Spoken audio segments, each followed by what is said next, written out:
Well, everybody, it has been a while since we have worn Carolina blue loud and proudly here on the channel, but what a better way to do it than, of course, in our video with NFL predictions. We're going to predict week number 4 of the NFL season. We're, of course, going to talk about the games, break them down, give my prediction on them. But first, if you are new to the channel, you already know what to do. Leave a like, subscribe, turn that bell on, as we do our best to post on this channel every single day. This will be the final video of the day. So if you have watched every video of the day so far, which I don't really think there has been, but if you have, let me know in the comments down below because you are probably one of my favorite people on this planet. But hey, let's go ahead and without further ado, hop into week number 4 of the NFL season. It is crazy that we are already at week number 4. And at week number 5, we will reveal, of course, my first 5 weeks record. So stay tuned for that, of course, on the channel. So hit that sub button, leave a comment down below so you don't miss out on any of the latest videos. And without further ado, let us go ahead and hop right into our NFL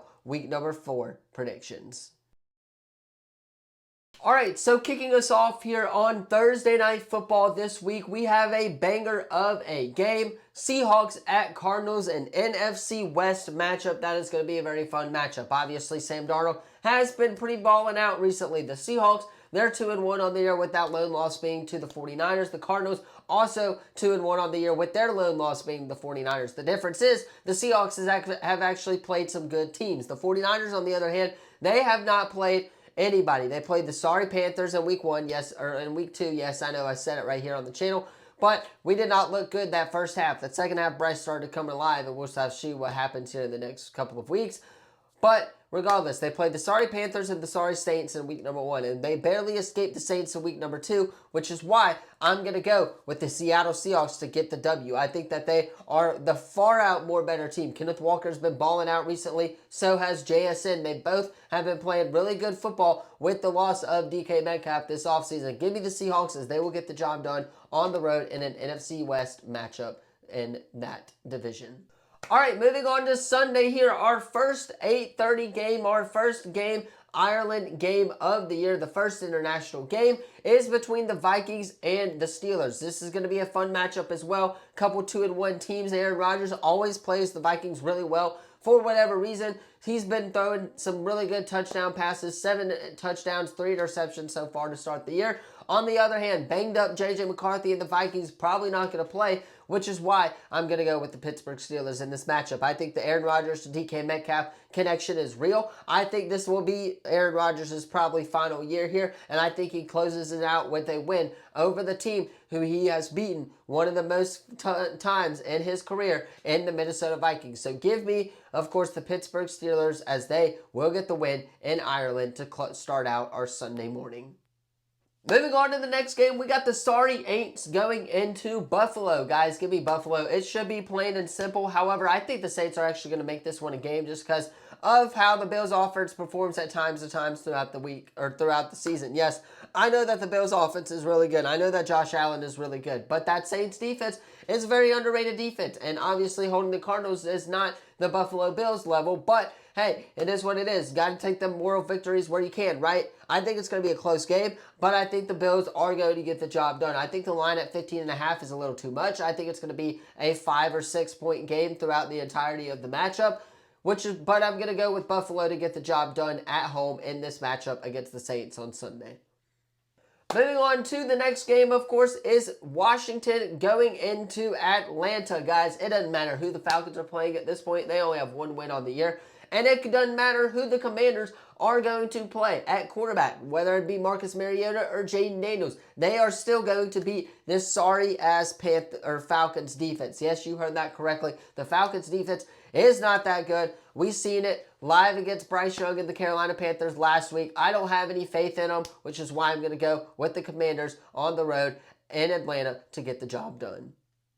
Next game up is the Browns at the Lions. This one is going to be a very interesting game if you're asking me. The Browns coming off of that win against the Green Bay Packers. I don't want to do it, but I think I might just have to pick them. But, however, The other side of that is, I think if this was against any other team in the National Football League, then maybe the Browns would have stayed a chance. But the Lions are coming off of a big-time win against one of the NFL's best teams in the Baltimore Ravens. Give me the Lions. Jared Goff and Amon-Ra St. Brown, Sam Laporta, that offense was red hot against the Baltimore Ravens on Monday Night Football, which is why I believe that the Lions are going to get the job done at home against the Browns in what should be a very interesting matchup. Moving on, we got the Titans going into the Texans. And I'm sorry, guys, I'm probably not going to watch any of this game because it is going to be such a boring game. Both of these teams are 0-3, looking for their first wins on the year. Titans, Cam Ward, he has been looking really good offensively, but the receivers are not helping him. When they hit you in the hands, I saw a couple of these in week number 1 against Denver. They dropped them flat out, which is why I'm going to go with the Texans. C.J. Stroud is a better quarterback than Cam Ward. Obviously, they have playmakers on the offensive side of the ball, but I believe DeMeco Ryans just handed his play calling duties off to his offensive coordinator, which I don't know why he would really do, because the Texans offense was really good with DeMeco Ryans running the helm. I'm going to go with the Texans because it's at home and because I believe that they're the better team, but I expect this game to be a low-scoring affair, kind of like a 10-15 type of game if you're asking me. However, give me the Texans as they are at home against the Titans in this AFC South matchup.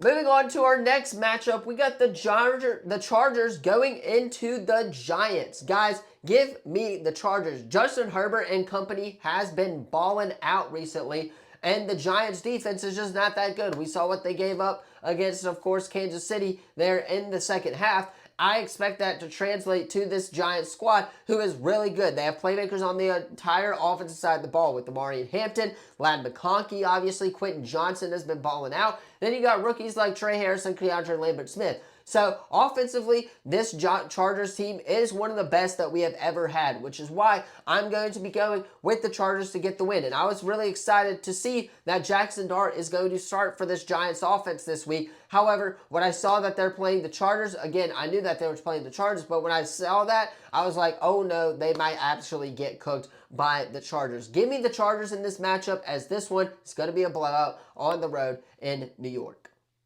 And of course, the final game of the 12 o'clock slate, we got the Panthers going into the Patriots. Man, I want to pick my Panthers here so bad, but I'm not going to. Until I see something different against a different team other than Atlanta, I'm not going to say that we're really good. I'm going to actually hold off on that. And if they could beat the Patriots this week, then my optimism may be through the roof, because we could potentially be 5-2 heading into that game against the Bills, which is going to be actually crazy. However, give me the Patriots in this one. Drake May is the truth. Stephon Diggs has been balling out for the Patriots right now. 8 touchdowns, of course, passes for Drake May on the year to start it. So I'm not going to be shocked if the Patriots win this matchup. I'd like to see some competition, though, in this game from Carolina. Can the defense come out like they did against Atlanta in that home opener? Very interested to see how that will translate to this week. Obviously, Tetairoa McMillan has been dealing with a little bit of an injury, as he did not practice today from Adam Scheffler. So very interested to monitor that situation as well, which is why I'm going to be going with the Patriots to get the win at home. And of course, they're the better team by far.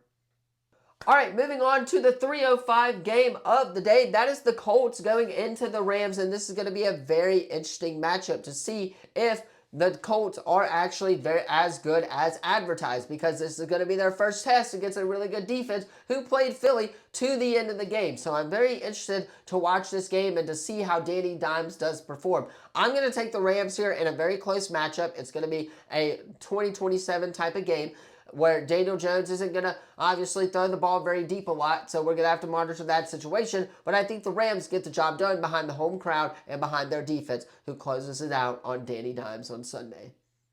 Moving on to our next 3:05 game of the day. That, of course, is the Jacksonville Jaguars at the 49ers. Give me the 49ers. I know they're banged up in this matchup. The 49ers, however, they are 3-0 on the year. The Jags, they're 2-1 on the year. And until they actually win a game against a competent opponent, a really good opponent, I'm not going to pick them. I know that they played the Panthers in week 1, and then in week 2, they played a very sorry team as well. So, again, BTJ, Travis Hunter, those guys, Travis Etienne, they have not looked good at all to start the year, and I'm very mad about that because I have Brian Thomas on my fantasy team. But I'm going to pick the 49ers here. I like Mac Jones. He's been balling out recently. He's kind of fitting in that Shanahan offense really well, which a lot of quarterbacks do. But I'm going to go with the 49ers. They have playmakers on the entire offensive side of the ball, which is why they're going to win that game, as they will get the job done on Sunday against the Jags.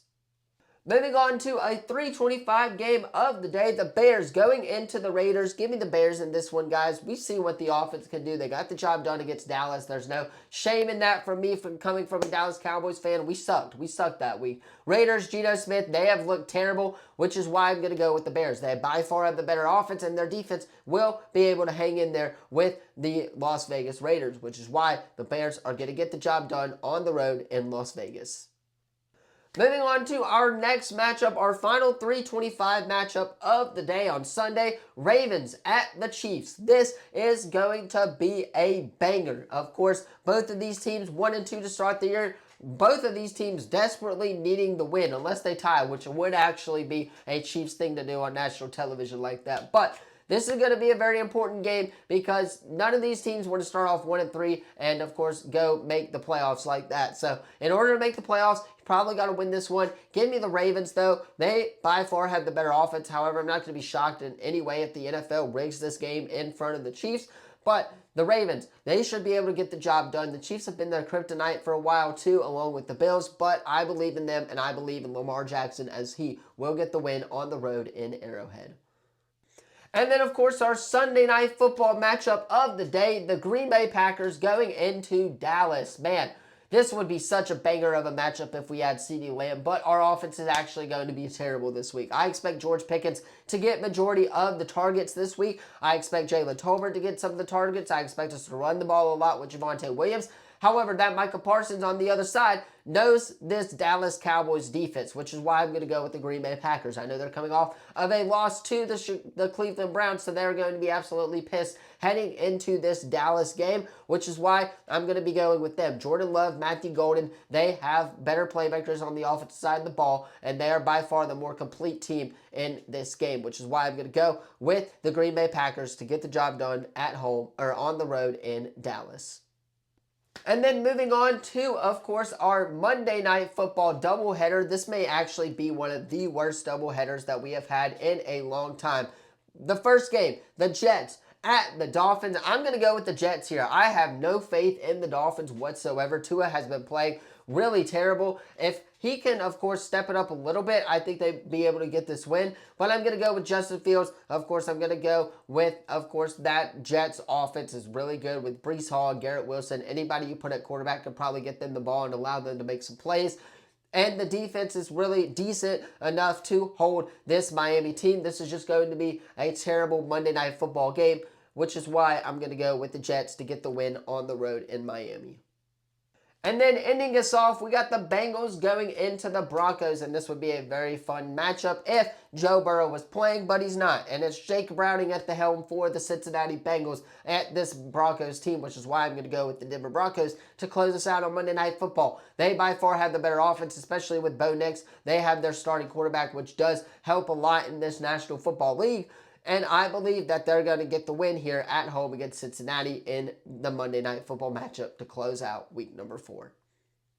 Anyway, that is going to do it for today's video. Let me know what you thought of the video in the comments down below. Don't forget to like, subscribe, turn that bell on as we do our best to post on this channel every single day. Of course, this is the final video of the day, so hit that like, subscribe, turn that bell on so you don't miss any of our videos tomorrow, as we will have SEC reactions and predictions. We will also talk a little bit of the MLB playoffs and play our Vanderbilt Dynasty. So stay tuned. Lots of videos coming your way Friday. We will, of course, have Madden Franchise. We'll do a PSA card grading review if we get that back in time. And then, of course, we will talk some Champions League action and everything else in between. So hit that sub button, leave a comment down below, so you don't miss out on any of the latest videos. Thank you all so much for watching this one. I'll see you guys in the next one. Peace.